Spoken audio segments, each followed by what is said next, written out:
Hello and welcome to eduncle.com. This is Jagat Chaudhary, a subject matter expert in mathematics having teaching experience for more than 8 years.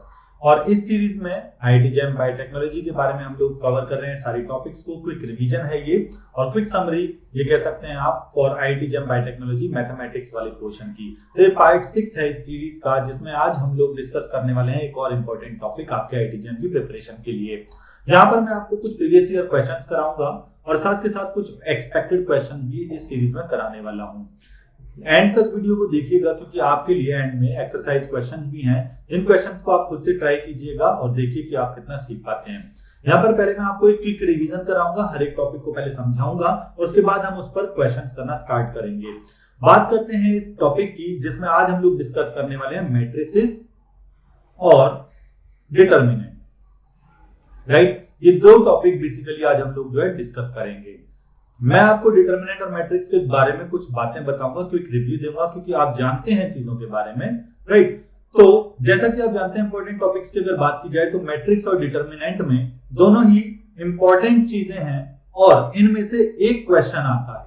Right, अगर आएगा तो एक question maximum आता है। वैसे इसका 2012 में और 2013 में इनमें दो क्वेश्चन आ जाया करते थे, बट उसके बाद से इसमें से एक ही क्वेश्चन आता है। एक्सपेक्टेड मार्क्स की बात की जाए तो इसमें से 1 मार्क का क्वेश्चन आपको देखने को ज्यादातर मिल सकता है क्योंकि बहुत इजी टॉपिक होता है ये।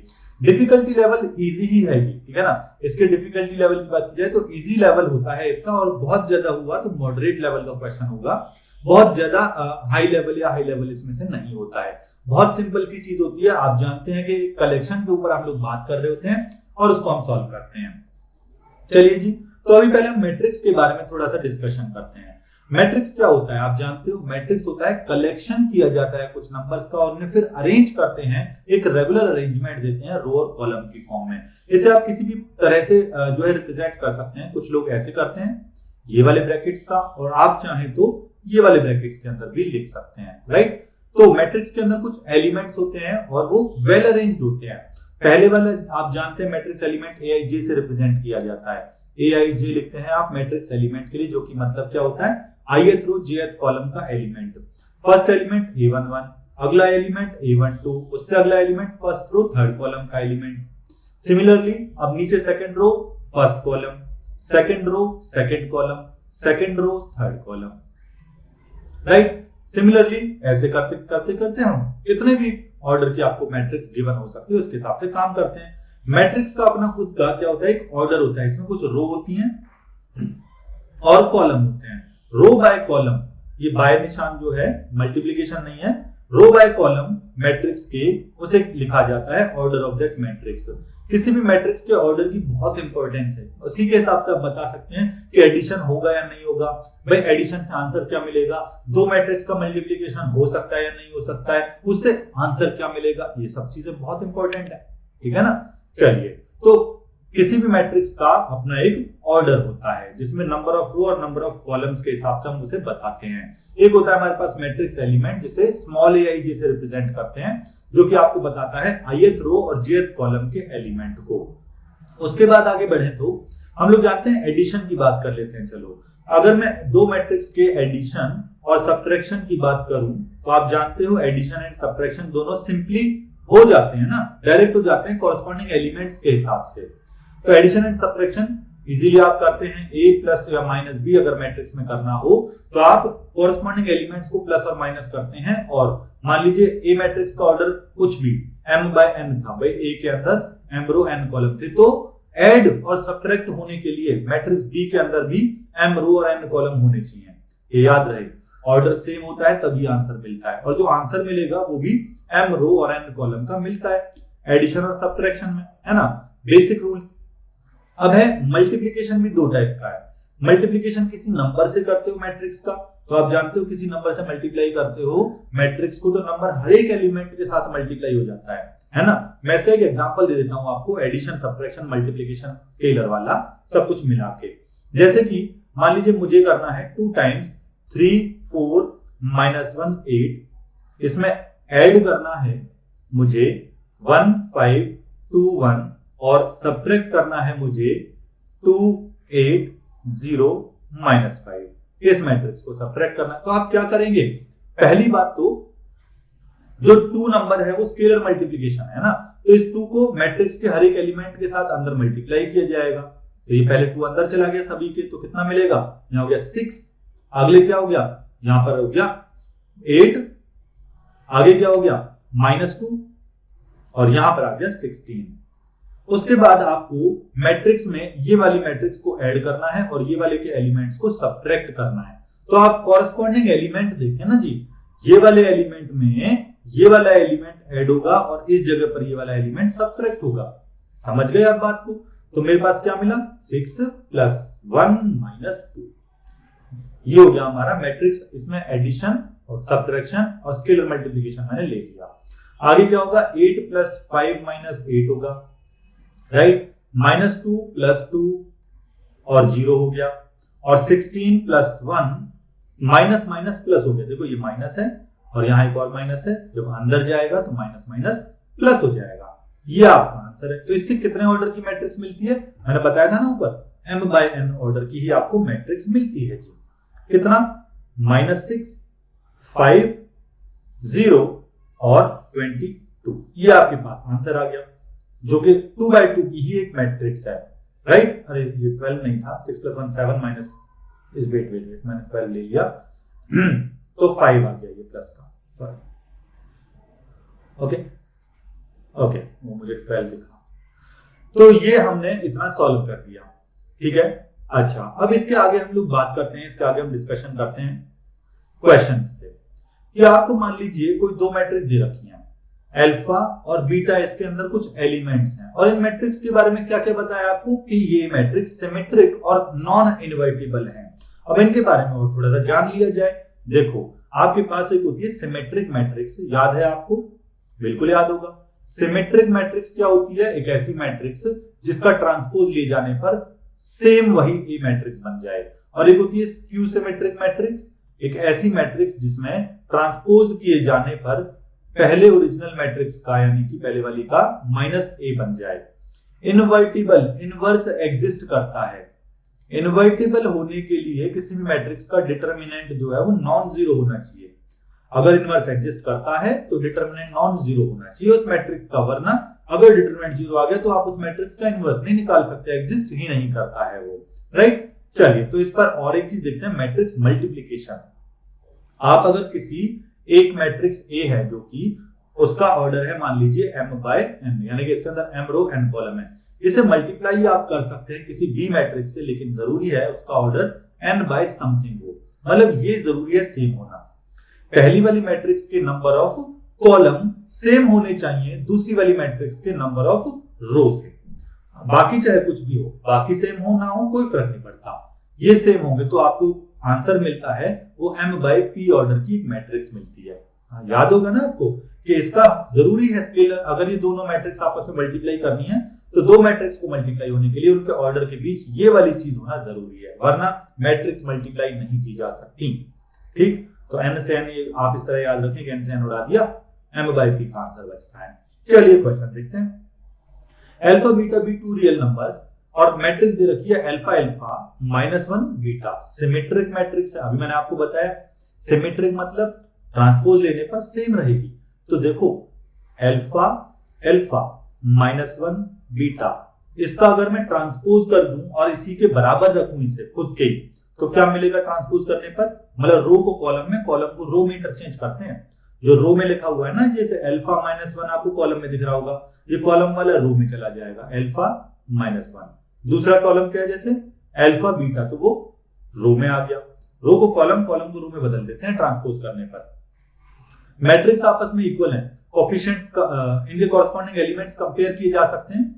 अल्फा की वैल्यू -1 आ गई, राइट, इससे देख सकते हो आप, और कुछ नहीं कह सकते आप, बस आप यहां से यही बता पाए कि अल्फा की वैल्यू -1 है, राइट। दूसरा कैसे मिलेगा, बीटा भी चाहिए अपने को।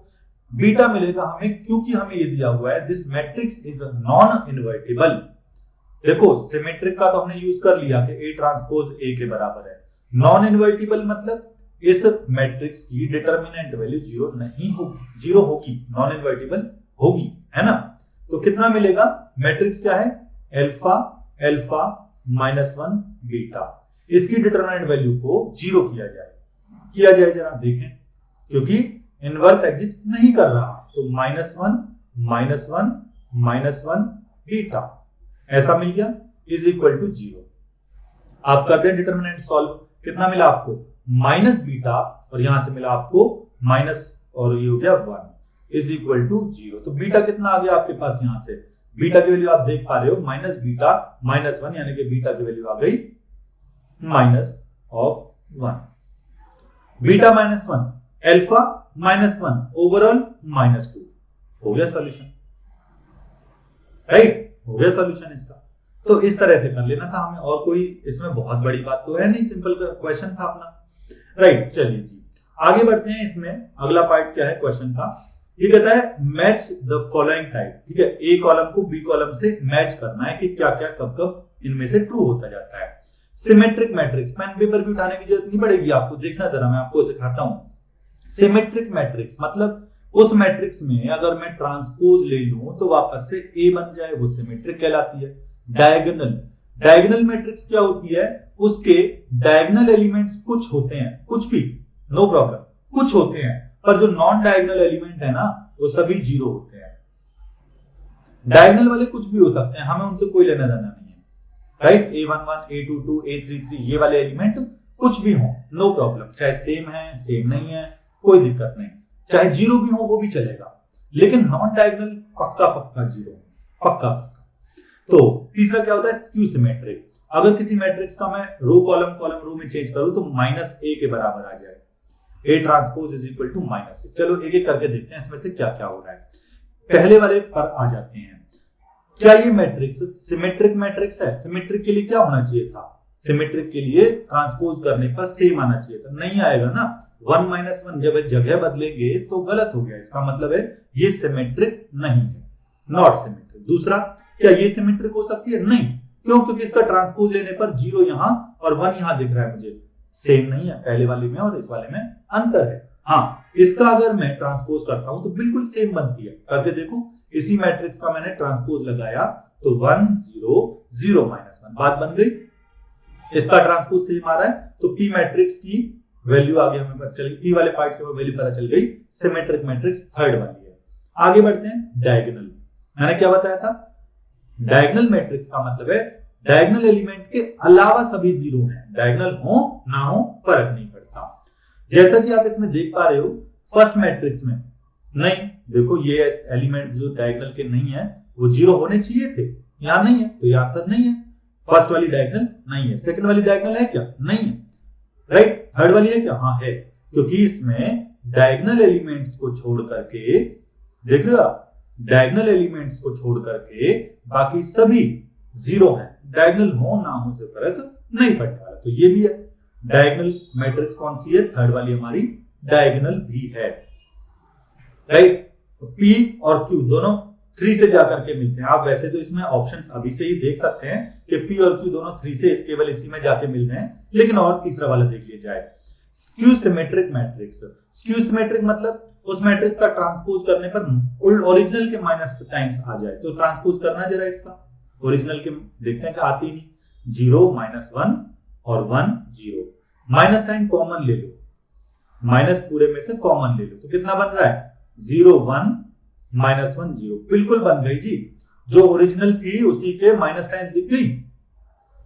ये देखो जो क्वेश्चन में गिवन थी उसी के माइनस टाइम्स मिल गई, हाँ जी, मतलब आर का आंसर है पार्ट 1। ओके, तो ऑप्शन ए हमारा करेक्ट था, मैंने तीनों आपको इसमें दिखा दिए हैं। नेक्स्ट क्वेश्चन है, if A and B are skew symmetric matrices. Skew symmetric मतलब ट्रांसपोज लेने पर वापस से माइनस टाइम्स बन जाए, तो अपने को क्या क्या गिवन है? गिवन है कि A transpose is equal to -A और साथ के साथ B transpose is equal to -B। ये जो हमें गिवन था उसके हिसाब से। अब अपने से पूछा है कि भाई बताओ AB प्लस BA क्या होगा, AB प्लस BA क्या होगा, ये सिमेट्रिक है कि नहीं है बताया जाए। तो किसी भी मैट्रिक्स को सिमेट्रिक और स्क्यू सिमेट्रिक बताने के लिए आप उसका क्या करते हो? ट्रांसपोज लेते हो। अब आप रिवर्सल लॉ यूज करते जाएं, ये क्या होगा? पहले तो AB होल का ट्रांसपोज प्लस BA होल का ट्रांसपोज। आप जानते हो कि अगर आपके पास कोई दो मैट्रिक्स हैं X और Y, उनका आप ट्रांसपोज कर रहे हो जो कि मल्टीप्लाई हो रही हैं, तो उसकी value y transpose x transpose होती है। एडिशन में तो डायरेक्टली चला जाता है, मल्टीप्लिकेशन में रिवर्सल लॉ, पीछे वाली चीज पहले आती है, राइट। तो इसका मतलब है ए बी होल ट्रांसपोज की वैल्यू कितनी बनेगी, B transpose A transpose plus यहां से ए ट्रांसपोज बी ट्रांसपोज। अब पीछे कुछ दिया हुआ था ना, ए ट्रांसपोज की वैल्यू माइनस ए, बी ट्रांसपोज की वैल्यू माइनस बी, लगा दो जी यहाँ पे, तो क्या मिलेगा, बी ट्रांसपोज की जगह माइनस बी, तो minus B into minus A, वो क्या बन गया, B A, plus minus A into minus B, A B. भाई वाह, इससे क्या पता चला कि जी हमने जो ओरिजिनल क्वेश्चन लिया था ना, A B plus B A transpose, वो ओरिजिनल वाली चीज का ट्रांसपोज ले जाने पर ओरिजिनल मैट्रिक्स ही रह गई आंसर में, है ना। तो क्या बना, सिमेट्रिक मैट्रिक्स हो गई है। 2015 का ये क्वेश्चन था, राइट, सिंपल सा क्वेश्चन था, डायरेक्टली आप सिर्फ प्रॉपर्टीज याद रखें, कोई कैलकुलेशन नहीं थी इसमें, सिंपल प्रॉपर्टीज ऑफ सिमेट्रिक और स्क्यू मैट्रिसेस वाली, ट्रांसपोज मैट्रिक्स वाली, राइट। चलो अगले प्रश्न पर आ जाते हैं। नेक्स्ट क्वेश्चन, अच्छा ये बड़ा इजी क्वेश्चन और डायरेक्ट है, जिसके बारे में मैंने आपको पीछे भी बताया था। ये 2012 में आया था क्वेश्चन, और ऐसे 2 क्वेश्चन टोटल आए थे 2012 में भी। तो देखो, एक मैट्रिक्स आपको दे रखी है और उसको किसी दूसरी आर मैट्रिक्स से मल्टीप्लाई करके आंसर कुछ दे रखा है, सॉल्व नहीं करना है। आप ध्यान से समझें, ये जो गिवन है इसमें कितने रो कितने कॉलम हैं? इसमें कितने रो हैं? देखो 1 2 3, तो 3 तो रो हो गई, कॉलम कितने हैं, 1 2, 2 कॉलम है। तो इस मैट्रिक्स का ऑर्डर कितना हो गया, ये जो भी मैट्रिक्स थी, मान लीजिए ए थी है, इसके अंदर 3 रो 2 कॉलम थे, तो 3/2 ऑर्डर है। आर अनदर कोई मैट्रिक्स, हमें नहीं पता आर का ऑर्डर क्या है, राइट, वही तो बताना है। इससे जो आंसर मिल रहा है वो क्या मिल रहा है, एक अनदर मैट्रिक्स, मैं इसको सी मैट्रिक्स कह देता हूं, राइट हैंड साइड वाली को सी मैट्रिक्स मिल रही है, जिसका ऑर्डर है 3/3। तो अभी मैंने आपको बताया था थोड़ी देर पहले कि जब हम किसी 2 मैट्रिक्स को मल्टीप्लाई करते हैं तो इसका पहली वाली मैट्रिक्स के नंबर ऑफ कॉलम इस दूसरी वाली मैट्रिक्स के नंबर ऑफ रो के बराबर होनी चाहिए। तो इसका ऑर्डर क्या होगा, 2/समथिंग। ऑब्वियसली बात है, इतना तो पता है, 2/समथिंग। तो आर का ऑर्डर कैसे टाइप का होना चाहिए, आर का ऑर्डर आएगा 2/समथिंग। और वो समथिंग क्या होता है, वो आंसर से पता चलता है। याद करो, मैंने अभी आपको पीछे ही बताया था कि अगर आप 2 मैट्रिसेस को मल्टीप्लाई करते हो m/n और n/p वाली, तो आंसर में m/p बचता है, m/p बचता है। तो यहां पर भी अगर आंसर में 3/3 बच रहा है तो वो कैसे बचा होगा, इसके और इसकी वजह से। तो क्या कितना 3 आना था, कोई कैलकुलेशन थी क्या, नहीं थी, कोई कैलकुलेशन नहीं थी इसमें, तो 2/3 आपका आंसर है। ठीक है, ये 2 क्वेश्चंस आए थे, देख लीजिए आप यहां पर। चलिए तो आगे बढ़ते हैं, इस पर एक और क्वेश्चन ले लेते हैं आप। इस जो हमें मैट्रिक्स दे रखी है, इसका डिटरमिनेंट वैल्यू हमें बताना है। डिटरमिनेंट वैल्यू कैसे निकालते हैं आप, किसी भी एक रो या किसी भी कॉलम के अलोंग आप एक्सपेंड करना स्टार्ट कर दें। हमें एक मैट्रिक्स दे रखी है, हमेशा एक स्क्वायर मैट्रिक्स की ही डिटरमिनेंट वैल्यू आप निकाल सकते हैं। हमें दे रखा है 1 3 0 2 6 4 और -1 -1 2। आप किसी भी एक रो या किसी भी एक कॉलम के अलोंग इसे एक्सपेंड करना स्टार्ट कर दें। या तो आप ये देख लें कि अगर आप एक चीज और प्रॉपर्टीज का इस्तेमाल करते हुए क्वेश्चन को थोड़ा आसान किया जा सकता है। मैं कर देता हूं आपके लिए इस क्वेश्चन को थोड़ा और आसान कर सकता हूं। मैंने कॉलम 2 में से 2 कॉमन ले लिया, 3 में से कॉलम 3 में से 2 कॉमन ले लिया, तो मुझे क्या मिला, 2 कॉमन लेकर ये बन गया आपका 1 3 0 2 6 2 और ये बन गया -1 और 1। ये आपका कॉलम 3 में से 2 कॉमन लेने का। अब आप इसमें एक प्रॉपर्टी लगाएं, क्या कि आप कॉलम 1 के अंदर कॉलम 1 प्लस कॉलम 3 लगाएं और कॉलम 2 के अंदर भी कॉलम 2 प्लस कॉलम 3 लगाएं। इससे आसान हो जाता है प्रॉपर्टीज लगा के, राइट। चाहे तो आप वहीं पर एक्सपेंड करते सेम आंसर मिलता, मैं मना नहीं कर रहा हूं, लेकिन आसान कर लो चीजों को। कॉलम 3 सेम 0 2 1, बाकी उधर ऐड कर दिया जाए उन्हें। इससे फायदा क्या हुआ, देखो जरा फायदा, यहाँ ये 1 3 ही रहे, इन्हें ऐड करने पर ये 4 और 8 हो गए, इन्हें ऐड करने पर ये 0 0 हो गए। तो कितना अच्छा लग रहा है कि आप रो 3 के अलोंग एक्सपेंड कर दें तो कितनी जल्दी आसानी से आपका सॉल्व हो जाता है क्वेश्चन। ये उड़ाया इससे, है ना, आपने रो 3 के अलोंग एक्सपेंड कर दिया, तो आंसर आया आपका 2 इंटू अंदर ही अंदर कितना है 8 - 12, राइट। तो 8 - 12 माइनस का आपके पास आ गया 4, और -8 ओवरऑल आंसर आपका। ठीक है जी, तो ये आपका सॉल्यूशन था इस मैट्रिक्स का, डिटरमिनेंट वैल्यू आपने निकाल ली। आगे बढ़ते हैं अगले क्वेश्चन पर। नेक्स्ट क्वेश्चन क्या कहता है, if D1 and D2 are determinants of two matrices as given below. ठीक है जी, D1 D2 हो गए, अज्यूमिंग D1 एंड D2 कोई जीरो मैट्रिसेस नहीं थी वो, तो डिटरमिनेंट की वैल्यू जीरो नहीं आएगी, राइट। डिटरमिनेंट भी जीरो नहीं आएंगे, याद रहे। ऐसा भी हो सकता है कि मैट्रिक्स नॉन जीरो है, ध्यान से सुनना, मैट्रिक्स नॉन जीरो मैट्रिक्स है, फिर भी डिटरमिनेंट जीरो आ सकता है, राइट। तो इसमें ऐसा ज्यादा वो ना सोचें, एलिमेंट को आप वहां पर चेक करने की कोशिश करें क्या दिए हुए हैं। जैसे कि फॉर एग्जांपल 0 0 0 1, क्या ये मैट्रिक्स जीरो मैट्रिक्स है? नहीं, पर इसकी डिटरमिनेंट वैल्यू जीरो है। हो गया काम, यही वो एग्जांपल है जो मैं बोल रहा था। लेकिन चलिए, हमें D1 D2 दिया हुआ है ना, मुझे बताना है कि इन दोनों में क्या रिलेशन है। तो अभी पीछे में कुछ प्रॉपर्टीज आपको बता रहा था, लगा दीजिए प्रॉपर्टी। मैं इनमें से किसी एक को लेता हूं, D1 को लिया, और D1 में मैंने ना एक ऑपरेशन लगाई। मैंने D1 में दो रोज को आपस में इंटरचेंज किया।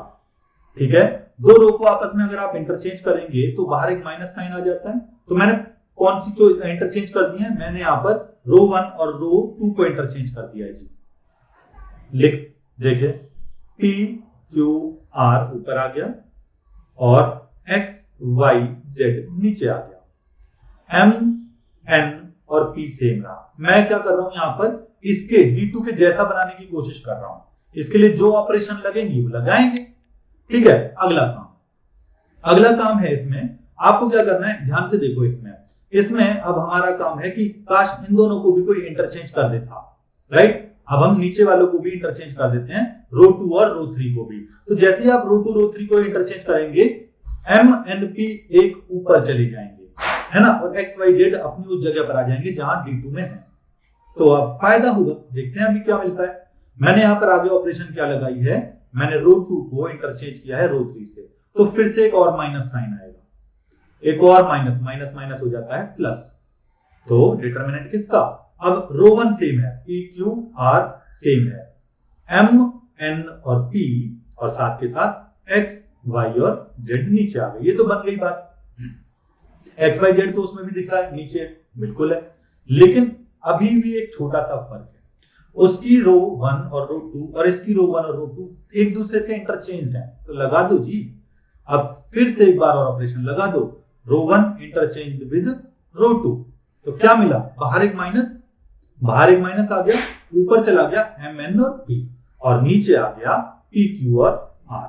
बाकी रो 3 एलिमेंट सेम है, X Y Z कितना है ये तो हमारा D2 था अंदर वाला हिस्सा, बाहर एक माइनस साइन आ रहा है, तो ओवरऑल क्या आ गया -D2, यानी कि D1 is equal to -D2। कहां पर है ऑप्शन, डी ऑप्शन, कहां बचेगा ये, D1 is equal to -D2 हमारा सॉल्यूशन है, राइट। चलिए अब इस पर एक क्वेश्चन और देखते हैं जरा, आप इस क्वेश्चन को देखें ध्यान से। क्वेश्चन क्या कहता है, 0 4 -6 -4 0 -1 6 1 0, इसकी आपको डिटरमिनेंट वैल्यू बतानी है। भाई इसकी अगर मैं डिटरमिनेंट वैल्यू निकालना चाहूं ना, तो एक तरीका तो है जो मैंने आपको पीछे सिखाया कि आप किसी रो किसी कॉलम से अलोंग एक्सपेंड कर लीजिए, वो आपकी मर्जी है, नो प्रॉब्लम। लेकिन मैं कहूंगा आपको कि इसका आंसर डायरेक्टली 0 है और आप ये बिना पेन पेपर उठाए भी कर सकते हैं। तो ये कैसे हुआ, इसका आंसर है 0 और इसका रीजन क्या है, आपके पास कोई skew symmetric matrix odd order की दे रखी है और उसकी डिटरमिनेंट वैल्यू निकालने को बोला जाए तो डिटरमिनेंट वैल्यू ऑलवेज 0 होती है। मैं रीजन लिख देता हूं, determinant value of A skew symmetric matrix, जरूरी है कि वो स्क्यू सिमेट्रिक हो, skew symmetric matrix of order of odd order, order भी ऑड होना चाहिए वरना नहीं, ऑड ऑर्डर इज ऑलवेज 0। तो मैंने डायरेक्टली कह दिया। यहां पर आप ध्यान से घूरो ना, इसको घूर लो। क्या इसका ट्रांसपोज करने पर देख नहीं रहे हो कि ओरिजिनल का माइनस साइन बन जाता, अगर मैट्रिक्स कर दूं इसको तो ओरिजिनल का माइनस साइन बन जाता मैट्रिक्स में। स्क्यू सिमेट्रिक मैट्रिक्स थी और स्क्यू सिमेट्रिक मैट्रिक्स की डिटरमिनेंट वैल्यू ऑलवेज 0 होती है। लिख लें ये प्रॉपर्टी, राइट, काम आती है। आगे बढ़ते हैं, एक और क्वेश्चन है। ये क्वेश्चन कहता है if ABC are positive and unequal show that this determinant value is always negative. ABC positive है, 0 से बड़े हैं यानी कि, और अनइक्वल आपस में भी इक्वल नहीं है, तो ये वैल्यू हमेशा नेगेटिव रहेगी, ये प्रूव करना है। तो मैं क्या करने वाला हूं, इसमें कुछ प्रॉपर्टीज का यूज कर लेते हैं। ठीक है, हमें डेल्टा को सॉल्व करना है ना, तो मैं इसमें एक प्रॉपर्टी लगा रहा हूं पहले तो। कौन सी? कि किसी एक रो में या किसी एक कॉलम में सभी को ऐड कर दो तो a प्लस बी प्लस सी दिख जाएगा। मैंने यही किया, मैंने कॉलम 1 में column 1 plus column 2 plus column 3 लगाया। तो इससे क्या हुआ, जो मेरे पास डेल्टा था उसकी वैल्यू कुछ इस तरह की दिख गई होगी आपको, a plus B plus C, a plus B plus C और a plus B plus C. Right, बाकी क्या बच गया? B C A, C A B, ये बच गया।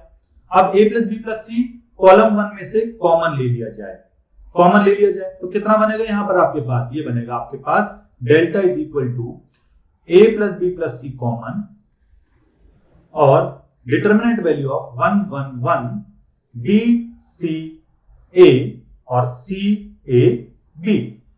अब आप इसे एक्सपेंड करना चाहें तो यहीं पर एक्सपेंड कर सकते हैं, लेकिन मुझे लगता है आप डायरेक्टली इसे एक्सपेंड ना करके इसमें एक प्रॉपर्टी, छोटू प्रॉपर्टी यूज कर लें। क्या?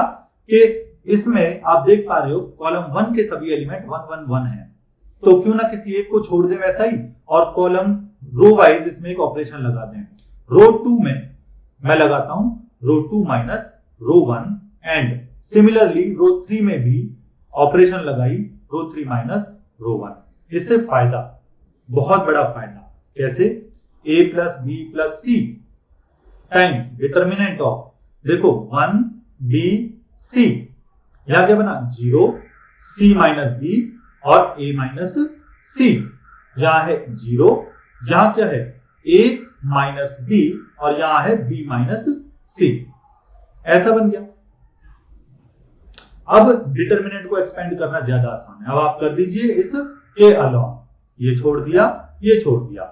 अब जब आप इसे एक्सपेंड करेंगे तो मैं आपको बता देता हूं डेल्टा की वैल्यू आपकी आ रही है a plus B plus C और अंदर आपका बन रहा है यहां से minus A square minus B square minus C square plus A B plus B C plus C A.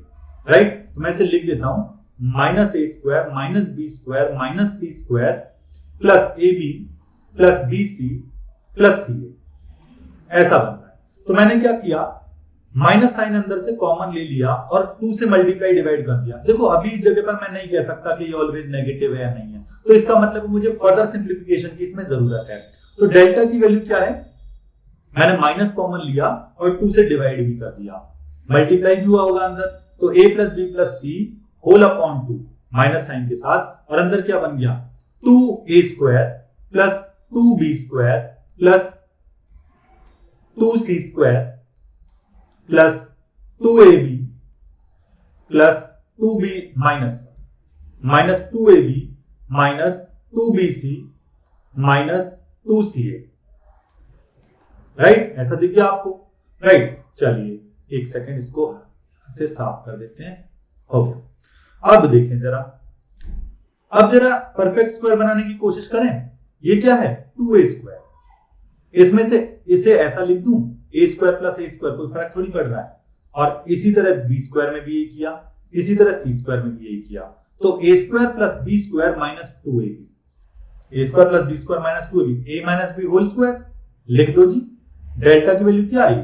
Minus 1/2 times a plus B plus C multiplied by, अंदर बन रहा है a minus B whole square. Similarly एक बार b और c वाला factor लीजिए, b square plus C square minus 2bc, वो भी बन गया। चलो जी, इससे क्या मिला? b minus C whole square. Similarly तीसरा वाला भी ले लीजिए, उससे मिलेगा a minus C whole square. और ये क्या हो गया भाई? ये ऑलवेज नेगेटिव है। क्यों है नेगेटिव? इसके बारे में जाना जाए, यहां पर जाना जाए। क्यों? इन्होंने कहा था ए बी सी पॉजिटिव और अनइक्वल है, बराबर भी नहीं है और 0 से बड़े हैं। तो भाई a प्लस बी प्लस सी अगर क्वांटिटी निकालोगे जहां पर ए बी सी सभी क्या है, ये देखना जरा, यहां पर ये क्वांटिटी क्या रहेगी? 0 से बड़ी, a 0 से बड़ा, b 0 से बड़ा, c 0 से बड़ा, overall a plus B plus C 0 से बड़ा, ये क्या रहेगी? पॉजिटिव रहेगी। Similarly a minus B whole square, square करते ही याद आ जाता होगा कि नेगेटिव तो होने से रहा, a और b आपस में बराबर नहीं, तो आंसर 0 से बड़ा। ये भी पॉजिटिव, ये क्वांटिटी भी पॉजिटिव और ये क्वांटिटी भी पॉजिटिव। और अंदर तीनों पॉजिटिव क्वांटिटी जुड़ रही हैं, पॉजिटिव में पॉजिटिव जुड़ोगे फिर पॉजिटिव। तो सारी कहानी ये है कि जो बाहर शुरुआत में जो माइनस लगा हुआ था ना, यहाँ ये माइनस, इसने सारा का सारा हमारा काम कर दिया कि भाई नेगेटिव आंसर आएगा ही आएगा, चाहे तुम एबीसी की कोई भी वैल्यू इसमें पुट कर लेना। इस नेगेटिव ने साइन ने हमें बता दिया, राइट। चलिए, तो इस सेशन में इतना ही। ये आपके लिए एक एक्सरसाइज क्वेश्चन है, इसे आप खुद से ट्राई करें और देखें आप इसे कैसे कर पाते हैं, राइट। चलिए जी, तो मिलते हैं आप अगले सेशन में। Thank you for watching this session. और आप जो है एड अंकल की वेबसाइट पर जा सकते हैं और कोचिंग का स्टडी मटेरियल वहां से सारा देख सकते हैं, जहां पर आपको मिलता है आईआईटी जेम सीएसआईआर नेट और यूजीसी नेट की प्रिपरेशन के लिए हर तरह से आपको हेल्प मिल जाएगी। ऐप डाउनलोड कर सकते हैं और अधिक ज्यादा इंफॉर्मेशन के लिए वेबसाइट विजिट करें और ऐप डाउनलोड कर लें। चलिए जी, तो मिलते हैं अगले पार्ट में। See in the next part. Keep watching, keep learning.